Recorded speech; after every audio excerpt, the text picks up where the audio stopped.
माझ्यासारख्या कार्यकर्त्याला महाराष्ट्राच्या कानाकोपऱ्यामध्ये देशामध्ये फिरण्याची संधी मिळाली, कधी परदेशामध्ये पण जाण्याची संधी मिळते आणि त्यावेळेस मी पण बघतो की तिथं काय आहे, माझ्या बारामती करता काय आणता येईल, माझ्या पुणे पिंपरी चिंचवड करता, माझ्या महाराष्ट्राकरता काय आणता येईल। आता देखील इथं बोलत असताना मला नवीन जैन सांगत होते की दादा आम्ही अनेक शहरं बघितलेली आहेत, परंतु एवढं झाडं असणारं, स्वच्छ रस्ते असणारे, फुटपाथ असणारं, एक चांगल्या पद्धतीचं प्लॅनिंग असणारं शहर मला फार क्वचित बघायला मिळालं आणि ते बारामतीमध्ये पाहायला मिळालं।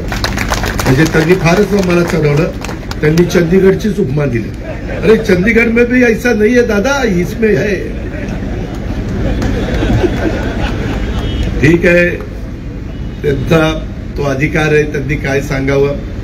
आम्हालाही असं सांगितलं की थोडासा 3 हत्तीचं बळ आमच्या अंगात चढतं, आम्हाला वाटतं की नाही अजून जोरात झालं पाहिजे। आणि इथं ही वास्तू करत असताना आपल्याला पंचायत समितीला आपल्याला मध्ये मी परवाच पंकजाताईंनी विमानातनं पुण्यावरून इथपर्यंत पण इथं एकत्र आलो, नंतर परवा माझ्याबरोबर त्या बीडला पण होत्या, त्या म्हणलं ताई त्यावेळेस तुम्ही ग्रामविकास खात्याच्या मंत्री झाल्या, माझं राहिलेला निधी थांबला, माझं 5 वर्ष पंचायत समिती थांबली, पुन्हा मग मला वाटतं बदल झाला आणि मग ती राहिलेली आपण पूर्ण केली।